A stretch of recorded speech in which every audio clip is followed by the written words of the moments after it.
Texas 9.5 win total. I am really high on Texas this year.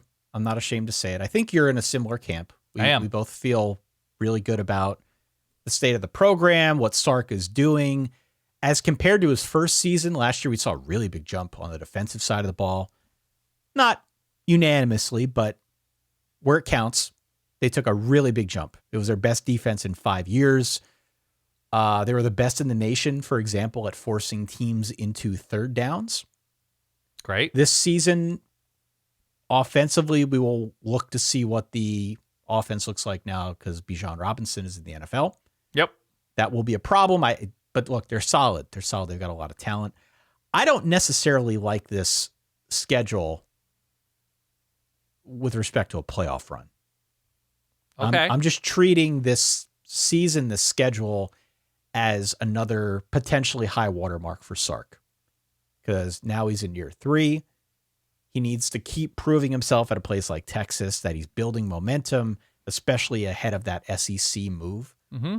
Some of the highlights on this schedule, you've got the Bama game on the road in Tuscaloosa week 2. Who knows, honestly, what to expect there? It's early in the year. If you're going to get Bama early, that's probably the best time to do it. Bama's got its own things that it needs to sort out with a new offensive staff, a new quarterback, et cetera, et cetera, et cetera. If they're playing Tyler Buckner week 2, you know where I stand. I'm incredibly biased on that front. I'm just not a Buckner believer. Okay. But Bama week 2 is obviously a marquee opponent. Kansas State, and then a road game at TCU in week 10 and 11. Tough back-to-back slate there. Who knows? You've also got Kansas and Oklahoma back-to-back weeks in weeks 5 and 6. Again, who knows there? I feel pretty good about Texas's chances there. But I just think a really solid schedule from top to bottom. There are good opponents on this thing. Not a whole lot of murderers / wounders rows to worry about. I feel good about where Texas is at, but I think just because of the overall uncertainty I have with respect to the Big 12, I don't know where I put them. Where I put them in terms of this over under 9.5. Again, I come back to the Baylor thing.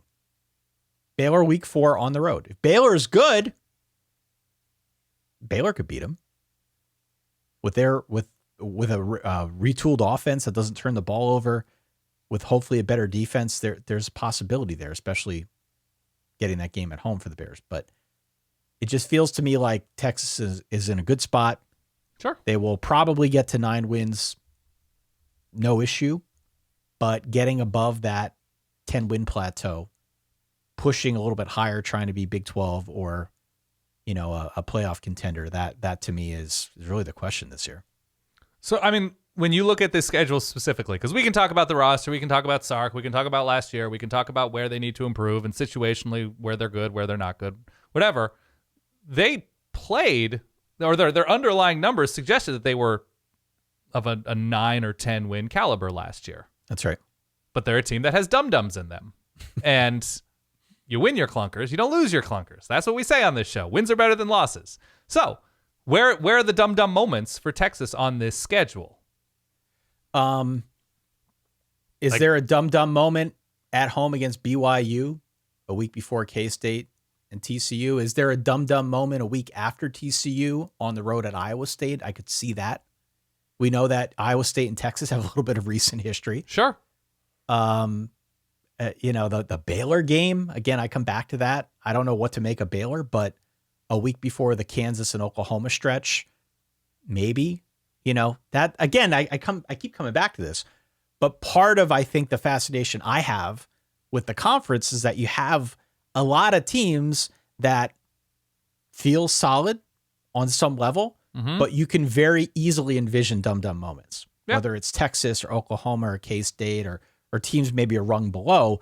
It just feels like there is enough parity and enough firepower throughout that you could see some of these dumb games. Even Texas Tech, to close out the season on Black Friday. Sure. Games in Austin, but hey, who knows where Tech will be by then? I agree. Look, the way that they lose to TCU, not scoring an offensive touchdown in that game, I believe, last year, losing late to Oklahoma State before Oklahoma State's collapse, losing in overtime to Texas Tech. So what you're saying is not far-fetched, and I don't think that was a Tyler Shuck game for Texas Tech either. No. And then losing by 1 to Alabama. I think they can get 2 games better. I think they can go 10-2. I think they can go 10-2 with a Bama win. Yeah. By the way, right? They could beat Bama and still lose, to TCU and Texas Tech or Oklahoma and TCU, whatever. I just think it takes some time to get the dum-dum DNA out. And with the way that offense seemed to collapse in second halves, they will be better. I am positive they will be better in second halves. I will be positive we are not going to finish the season watching Texas football and say, man, they really miss Bijan Robinson.